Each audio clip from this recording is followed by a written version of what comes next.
साल 2012 से लेकर 2017 तक यूपी के सीएम रहे अखिलेश यादव। 2017 में सरकार बदली, निज़ाम बदले, भारतीय जनता पार्टी की सरकार आई और यूपी के नए सीएम बने योगी आदित्यनाथ। 2 साल गुजरे और 2019 में एक एफआईआर दर्ज की गई। ये एफआईआर थी अवैध खनन मामले में।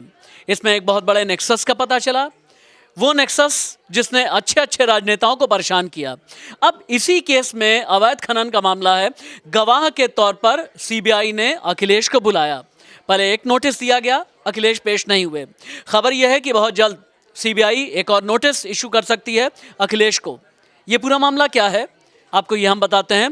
इसके पॉलिटिकल रिपरकशंस क्या होंगे, इस पर चर्चा अपने जितने भी सीनियर जर्नलिस्ट हैं, मेरे कोलीग्स, उनके साथ में हम बातचीत करेंगे। पहले संदीप और अंजलि मेरे साथ में हैं।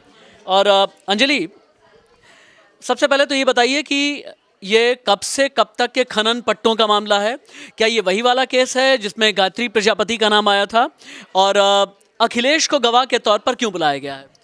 देखिए, अखिलेश को गवाह के तौर पर इसलिए बुलाया गया है चूंकि ये मामला तब का है जब उत्तर प्रदेश के मुख्यमंत्री अखिलेश यादव थे, तो जाहिर है उनका बुलाना लाजमी है। उन्हें पूछताछ के लिए दरअसल बुलाया गया है, लेकिन पूछताछ में शामिल होने से पहले जब समन जारी हुआ, पहला समन, उसके बाद ही अखिलेश यादव सामने आते हैं और वो ये कह रहे हैं कि राजनीति से प्रेरित है, बीजेपी के इशारे पर नोटिस आया, ऐसे में वो नहीं जाएंगे, वीडियो कॉन्फ्रेंसिंग के जरिए पेश होंगे। और अब दूसरा नोटिस जारी करने की तैयारी सीबीआई ने की है और इसको लेकर बहुत सारे रिएक्शंस भी राशिद जी सामने आ रहे हैं। चूंकि टाइमिंग को लेकर भी सवाल है कि लोकसभा चुनाव बेहद नजदीक है, किसी भी वक्त अब लोकसभा चुनावों की तारीखों का ऐलान हो सकता है।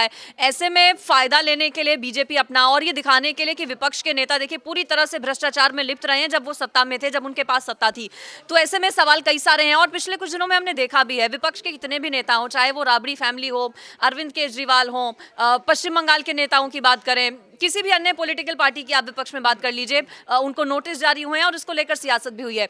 इस पूरे मामले में अखिलेश यादव को इसलिए नोटिस जारी हुआ है चूंकि मुख्यमंत्री थे, खनन घोटाले से जुड़ा ये पूरा मामला है। गायत्री प्रसाद प्रजापति का आपने जिक्र किया, वो इससे पहले भी इस पूरे मामले में नप चुके हैं और अब अखिलेश यादव को सिर्फ पूछताछ के लिए बुलाया गया है। ये वही मामला मुझे लगता है कि है जिसमें गायत्री प्रजापति की मुश्किलें बढ़ी थी और अब शायद अखिलेश यादव की भी मुश्किलें बढ़ सकती हैं।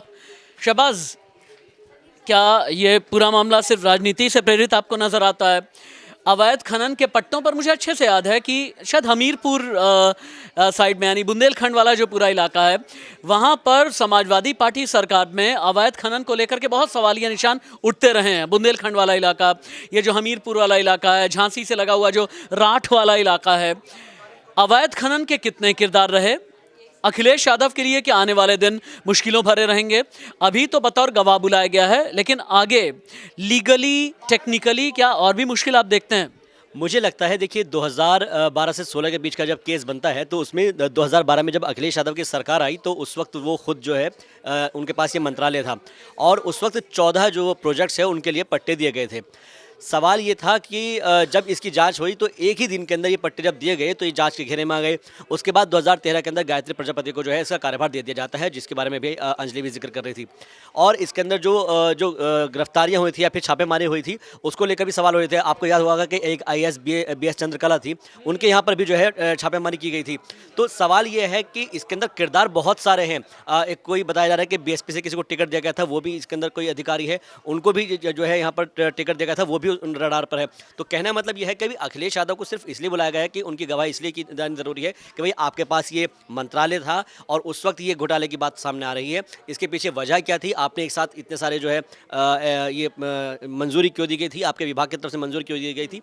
और उसके अलावा अब क्योंकि 2024 का चुनाव है और अंजलि ने जिस तरह का जिक्र किया है कि 2024 से पहले जो भ्रष्टाचार पर वार करने की बात कही गई है PM मोदी की तरफ से, तो हो सकता है कि इसी सिलसिले में हो और ये बताने की, साबित करने की कोशिश की जा रही है कि किस तरीके से पूरा का पूरा विपक्ष भ्रष्टाचार के अंदर डूबा हुआ है और PM मोदी की ये कोशिश है कि जितने भी भ्रष्टाचारी है वो सब अंदर होने चाहिए। एक बार दानिश मुझे लीगली समझाना कि कितने नोटिस मिलते रहे कि अखिलेश गवाही देने से बचते रहेंगे और आगे क्या लीगली उनके लिए दिक्कत पेश आ सकती है? क्योंकि इस पूरे केस को लीगली भी समझना बेहद ज़रूरी है। गवाह, क्योंकि मेरी जानकारी में यह है कि पहले आपको नोटिस इशू होता है, फिर आप समन किए जाते हैं, अगर आप नहीं पेश होते हैं तो सामान्य वारंट इशू किया जाता है, तब भी नहीं पेश होते हैं तो आपके खिलाफ नॉन बेलेबल वारंट इशू किया जाता है।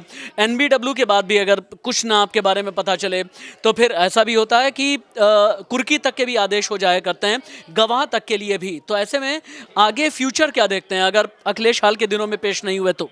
जैसा कि आपने सब कुछ बता ही दिया, लेकिन हम केस के बारे में बता रहे हैं कि ये केस 2012 से 2016 के बीच का था।